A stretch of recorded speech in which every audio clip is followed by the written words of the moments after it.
Bonjour à tous, c'est G-Style, une nouvelle vidéo et cette fois-ci sur Spider-Man New Generation, qui est le titre bizarrement français, mais plutôt Spider-Man Into the Spider-Verse. Alors j'ai choisi de prendre le One Click, parce que je ne savais pas lequel choisir, puisque vous avez à la fois du Full Slip, du double lenticulaire et du lenticulaire. On a en bonus par rapport à la box un petit poster et également une petite carte représentant l'image inculte de la trilogie de Sam Raimi. Truc intéressant avec cette boîte, c'est qu'on a aussi ce petit cordeau qui permet de sortir, pour ceux qui la conserveraient car la édition complète, vraiment sortir chaque full slip sans prendre le risque de friction. Donc ça c'est plutôt sympa. On a ce double lenticulaire qui a été aussi beaucoup vendu hors One Click à 1150 exemplaires au total, dont ce qu'il y a dans les One Click.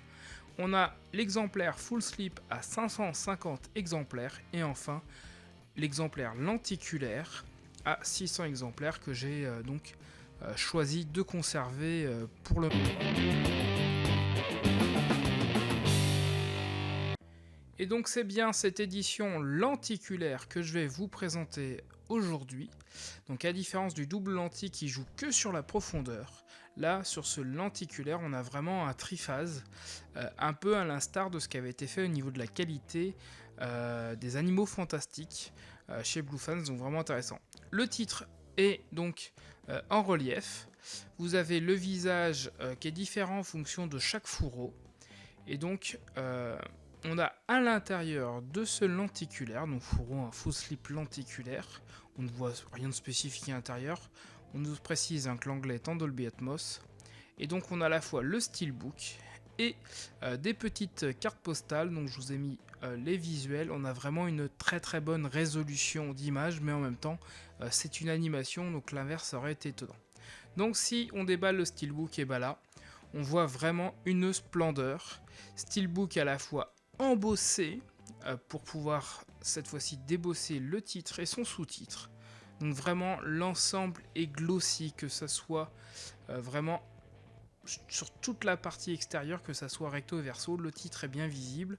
On a rajouté un logo Ultra HD qui n'est pas forcément nécessaire, tout comme les petites spécificités sur le Marvel, comme quoi tous les droits sont réservés sur les noms Marvel. Bon, mais par contre on a vraiment aussi un verso magnifique, et là Blue Fan se moque pas de nous sur les couleurs, ils font pas l'économie puisqu'on a vraiment un steelbook complet. On a une continuité du visuel sur la tranche par rapport au recto, mais pas au niveau du verso, mais sincèrement comme l'ensemble est de qualité, c'est pas vraiment embêtant. Très bel artwork interne. Sur le disque 4K, la sérigraphie est identique à la sérigraphie que nous avons sur l'édition donc française. Le bonus, c'est juste un tout petit making of de 5 minutes. Sincèrement, il apporte pas grand chose.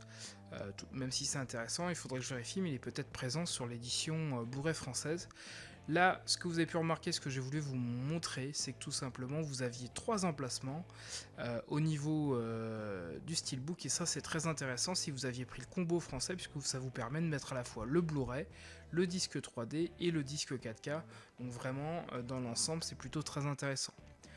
Ce lentille, il est vraiment sympa, puisqu'on a des effets aussi, on fait ressortir les personnages, donc là aussi c'est intéressant, et le steelbook, je le trouve vraiment réussi et magnifique pour cette édition, donc vraiment à avoir si vous avez aimé ce film qui est peut-être meilleur au niveau de l'histoire, un des meilleurs au niveau Spider-Man en termes d'histoire, et je préfère le titre original Into the Spider-Verse qui est bien plus représentatif de ce que montre le film et de ce que ça a permis d'avoir.